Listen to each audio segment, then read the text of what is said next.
Halt. Hey, have I ever told you guys about some of my great ideas for what could be done with the rogue robots? Oh, I don't mean like specific headcanon fanfiction stuff, or anything pertaining to specific characters, or anything that requires the characters to have the ability to talk, where they get shoved in some other property like Digital Circus or something. No. I mean actual official ideas for what Pixar could do in terms of content for the world of WALL-E. Sure, there's plenty of people who want like a prequel story about the by and large corporation, but I've had other ideas that take place during the events of the film.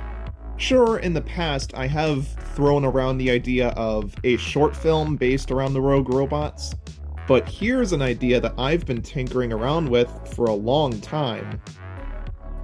Imagine this, a series that revolves around the whole ensemble of rogue robots, possibly containing Wall-E and Eve, mostly for brand recognition, with all of them working at a place where their individual abilities can be put to good use.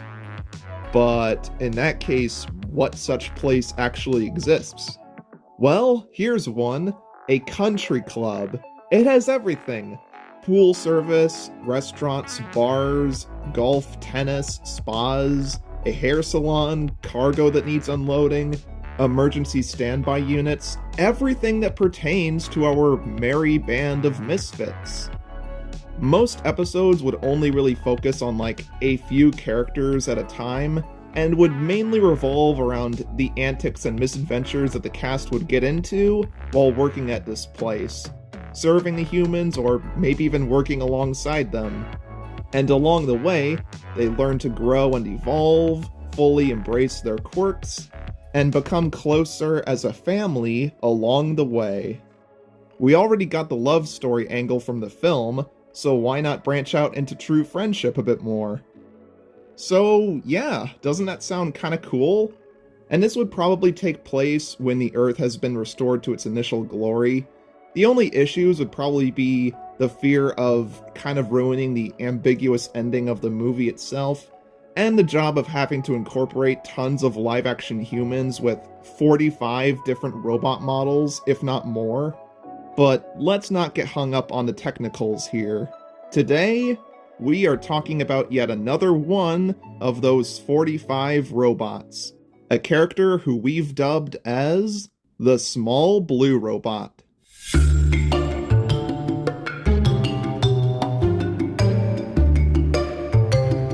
The Small Blue Robot is somebody who I, for the longest time, have just compared to other WALL-E robots, or only closely associated him with other more interesting specimens, such as 444, the Claw Robot. But now, it's time for me to look at him as an individual.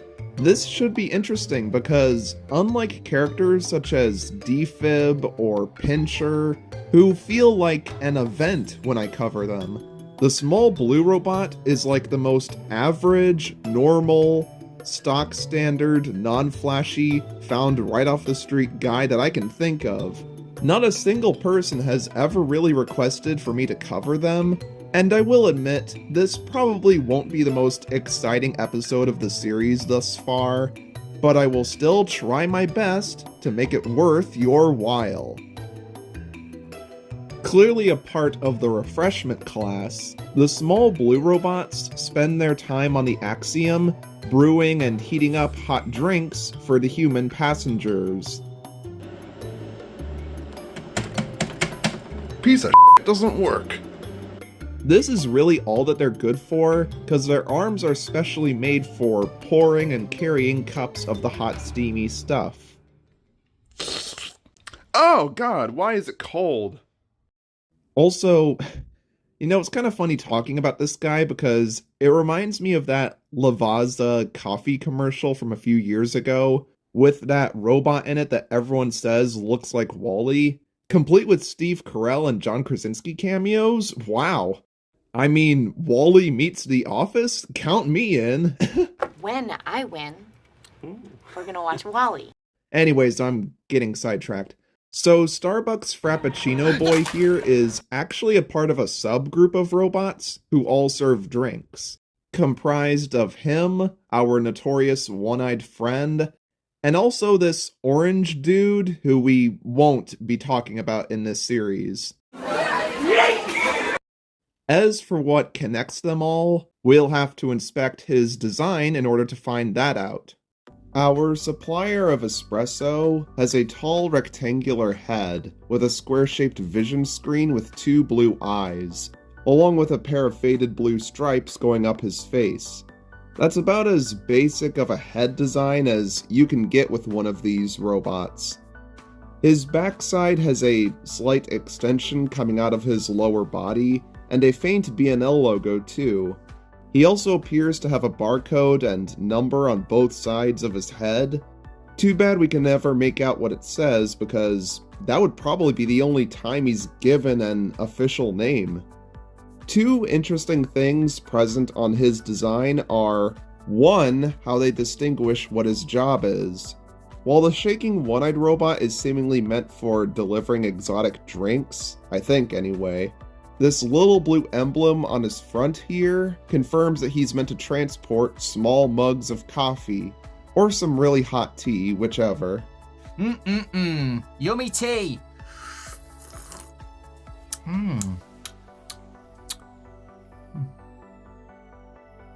I don't feel like I'm changing. Which is a very nice touch, I like it. And the second thing is this crease below his eyes that, you guessed it, ends up resembling a mouth. That's right, false mouth syndrome is back on the menu, boys.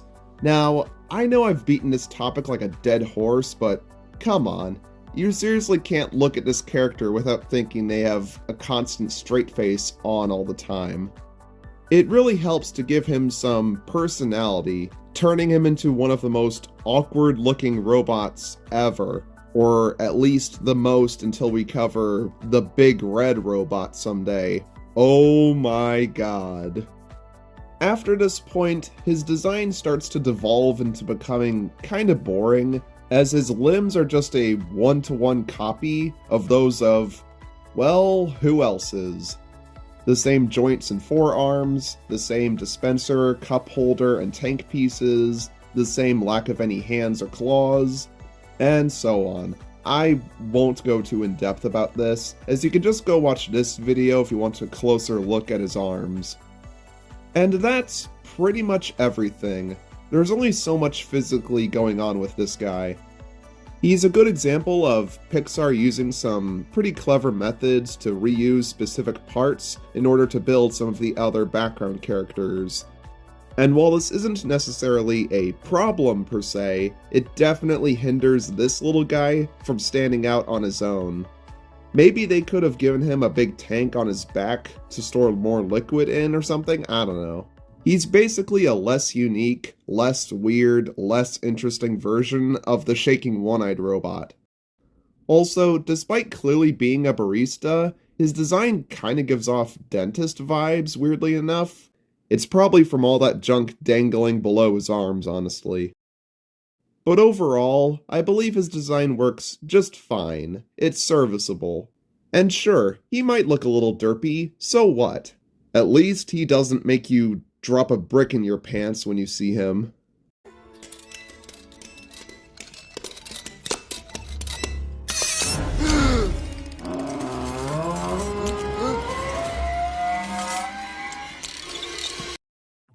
So as I've established, the small blue robot is small, but funnily enough, the majority of his models seen in the movie are not that small at all. They're actually more normal-sized, making this not the most applicable name they could have. Perhaps we can also refer to them as the blue coffee-serving bot.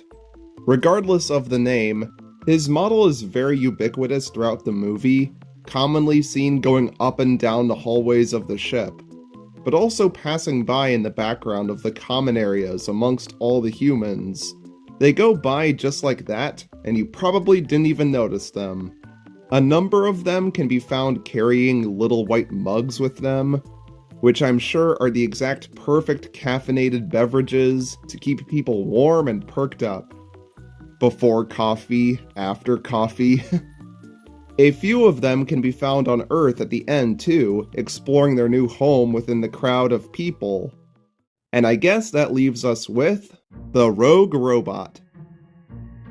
Now, despite not being closely related at all, our reject friend is often compared to the other small robots in the repair ward, specifically 4639 and 3534, for their similar proportions and aesthetic. Plus, they're all kind of kept close to one another. But if I'm being completely honest with myself, both of those guys are far more interesting than him, I'm afraid. Our reject coffee bot has a red boot that's covering up their coffee emblem. He is seen constantly, spasming, which appears to be derived from his right arm acting up on him. Perhaps it's a result of the system within his body that stores coffee overheating. I'm not sure. That's our coffee! But, get this. You want to know who else has this exact same malfunction? Yeah, how about that? It's something that just runs in the family, I guess. But to me, this malfunction of his isn't really what defines him. We've already seen shaking robots in this series before. So no, what defines him is that thanks to his blasé, static expression, and the fact that we never really see him doing anything all that eye-catching, it looks like he's in a perpetual state of boredom. He seems dissatisfied with everything around him. And that leads us to how I've interpreted his personality. The small blue robot in my headcanon is kind of a cynic. He's a rather uncomfortable looking fella who can be a bit of a snarky wise-ass sometimes. And the leading source of where that snarkiness comes from is who he's paired up with. Our friend here is kept in section 1A of the repair ward, which is completely empty besides one other character. 444, this much bigger claw bot with a funky head shape, and some pretty nice dance moves as well. I've jokingly created a sort of ongoing rivalry between him and this guy, only for it to end up being how I forever interpret them. View it like this. 444 is able to get all the attention from those around him, both because he seems like a chill guy, and because, in a meta sense, there's a lot more fascinating trivia surrounding him, making him way more compelling than that guy. He's popular, proud, the star of the show. The small blue boy, meanwhile, being generally unimpressive and kinda redundant, often gets overlooked, forced to play the role of second banana to the much bigger hammerhead here. You really were the lesser of the two. And as a result, he envies 444, wanting that attention for himself. He craves the spotlight and tries his best to overcompensate, only for absolutely nobody to take him seriously. The only matter I do not take seriously, boy, is you. Your politics bore me. Now, I wouldn't imagine 444 really holding any animosity towards him, or really anyone for that matter, but that's a discussion for another time. So it's kinda this guy's fault for kickstarting all this. Maybe you could have the small blue robot trying to embarrass 444, angrily arguing with him, eventually striking his last nerve and picking a fight, leading to 444 trying to put him in his place. And when all the back and forth bickering is over with, maybe you could have it so that the two are eventually forced to work together, separate from everyone else, resulting in them having to settle their differences, discovering that they actually kinda secretly admire one another, and finding themselves reliant on each other's strengths to stay afloat, going from venomous enemies to a dynamic duo. Just like what we see in so much other media out there. I could imagine them being like the Ben Grimm and Johnny Storm of the Rogue Robots, with them pranking each other quite lovingly here and there. Johnny! Or like Den and Dart from Thomas and Friends, with one big and strong, the other small and smart, with the two feeling like they're inseparable. Probably the best comparison I could think of would be Owen and Noah from the Total Drama series. I love seeing those two together, and I think they give off a similar vibe to how I would imagine them. My boy Noah even kinda looks like him, not gonna lie. And just imagine all the fanfiction or artwork that can be made between these two.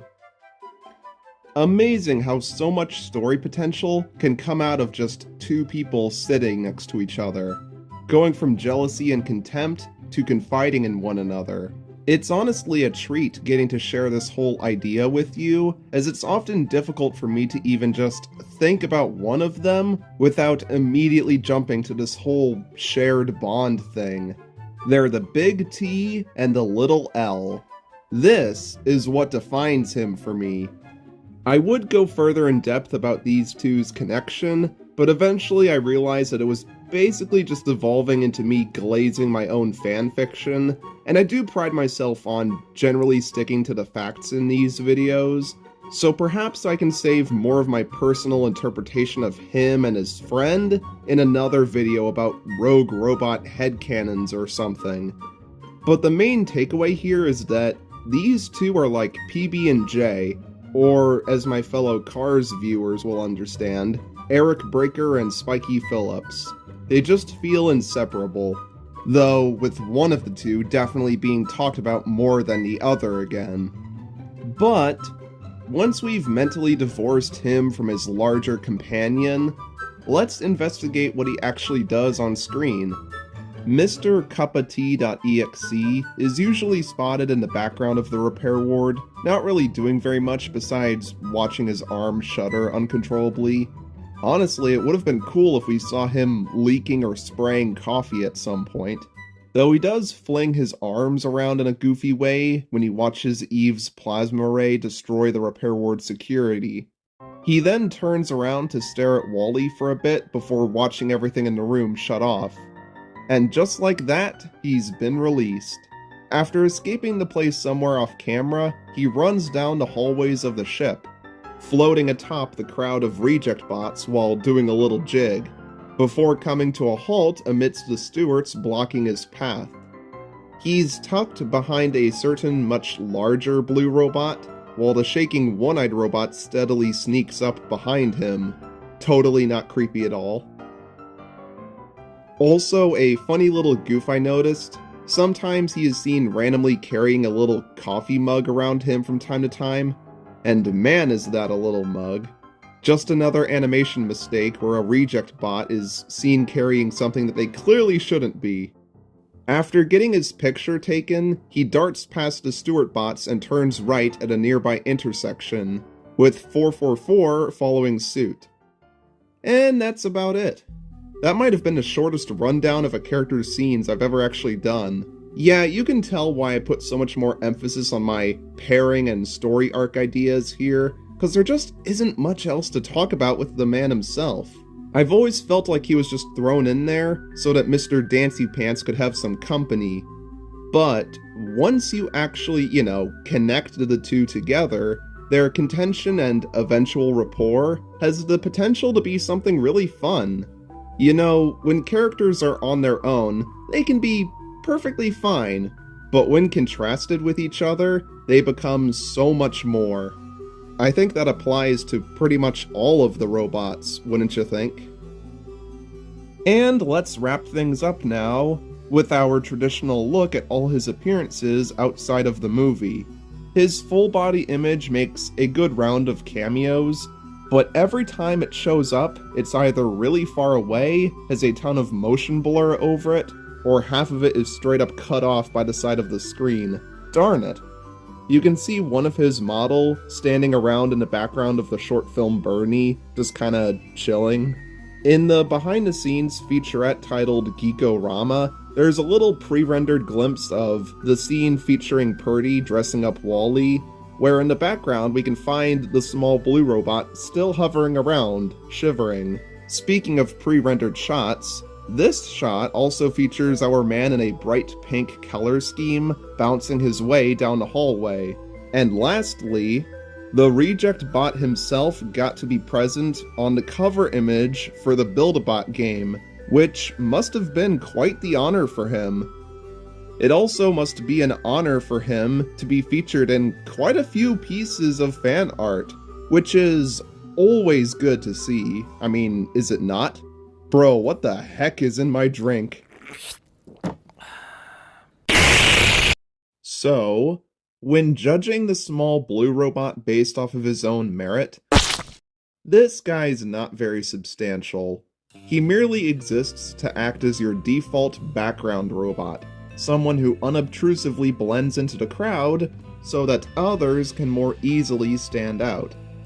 And whenever I reflect on the rogue robots as a whole, thinking about what makes them so fun, it becomes very easy to let this man fall to the wayside. He's just there to bolster up a cooler robot. He's kinda like the Toy Bonnie to his own Toy Freddy here. I don't know if that's the best comparison or not. It's not my fault I'm so much more famous than you.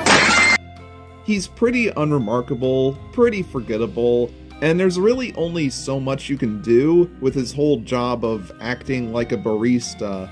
He would probably feel more exciting had he not been covered so long after the shaking one-eyed robot was, who is simply a more bizarre and more distinctive version of everything this guy has to offer, therefore making him stand out even less. And sadly, he's not the last example of a robot who suffers from that problem, but we'll cross that bridge when we get to it. In terms of which of these two I prefer, it's either normal guy with a sly personality and a more fun best friend, or the Cyclops who just crawled his way out of Area 51. You guys can say your piece about which one is your favorite, because I think I've made it pretty clear by now which one is my favorite. In short, he just doesn't have very much to offer, besides my soy cream latte, of course. But weirdly, that kinda inadvertently benefits them. Much like the Defib lookalike, with their whole lack of really anything of note going on, contributing to how I've developed their personality. He's a blank canvas, waiting to be painted on. Our petite pal has always been in 444's shadow, playing second fiddle to the Giga Chad. Through a little introspection, maybe the two of them can find balance in one another, with him going from runner-up to an equal partner. As for which of the two I prefer, well, that's a discussion for another time. And by another time, I mean literally the next episode. Oh yeah, it's a back-to-back duology, folks. In the end, what he lacks in terms of visual flair, he makes up for in attitude, or perceived attitude, whatever. You guys know that I kind of add my own taste to this kind of stuff. I hope that by covering him, I've been able to turn this nobody that hardly any Wall-E fans really think about into someone that's at least a little bit special. Speaking of special, before we close out, I just wanted to quickly announce to you all that I'm actually hosting a fan art contest starting today. A contest to see who can create the best piece of Wall-E artwork possible.